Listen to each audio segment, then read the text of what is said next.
علاقے کا کہ 100 تازیہ نکلتا تھا، 100 آج وہ تازیہ گھٹ کے 15-20 تک رہ گیا ہے۔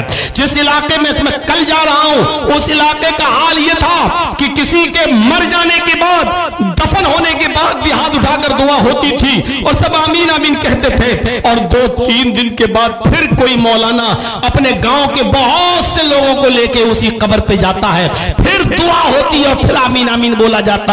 اب کسی حد تک وہاں کم ہوا، بولتے بولتے تھک گیا، گالیاں سنی، اسٹیج پر ہنگامے ہوئے، کرسیاں توڑی گئیں اور پھینکی گئیں، سب کچھ ہوا، وہ دور بھی میں نے دیکھا۔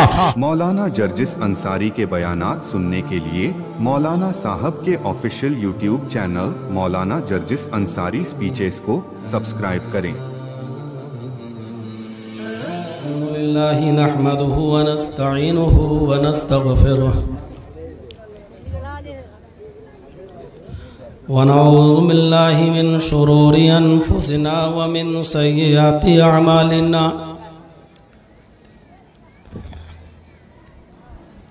من یہدہ اللہ فلا مضل لہ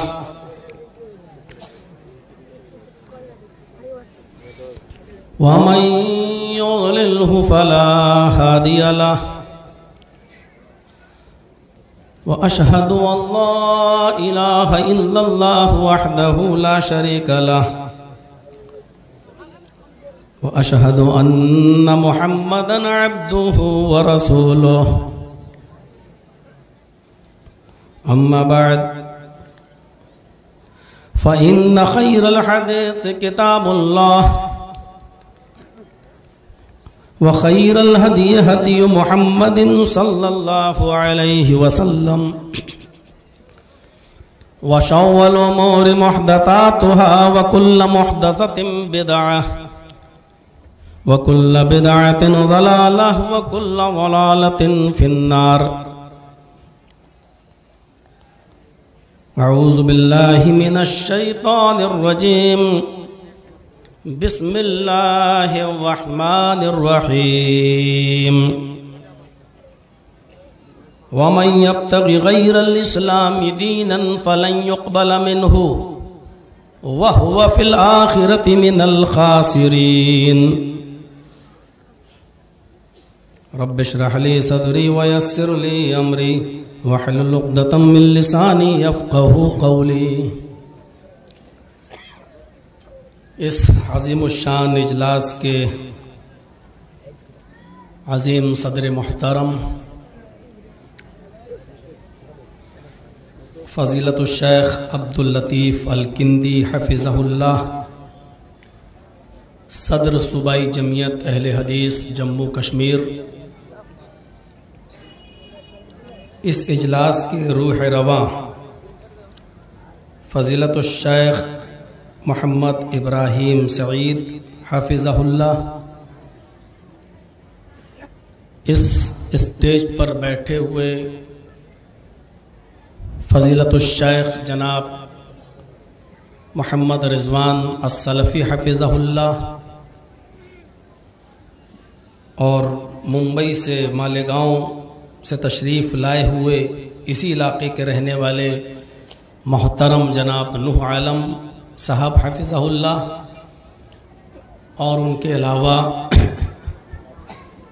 معقر علماء کرام، بھوسا منی، دلکولہ، ویسٹ بنگال اور اس کے اطراف و اکناف سے تشریف لائے ہوئے معزز سامعین حضرات، پردہ نشین اسلامی خواتین ماں اور بہنوں، قوم و ملت کے لائق ور نوجوانوں، عزیز بچوں، اور بالخصوص اس علاقے کے ہر دکھ درد میں ساتھ دینے والے اس علاقے کے محبوب اور پیارے ودھایک، جن کی کیمپین کرنے کے لیے اور پرچار کے لیے مجھے باقاعدہ لکھنؤ سے آنا پڑا اور میں آیا تھا، جناب گوتم پال صاحب، آپ نے رات کے 11 بجے تک بہت ہی سکون کے ساتھ اور اطمینان کے ساتھ آپ نے پروگرام کو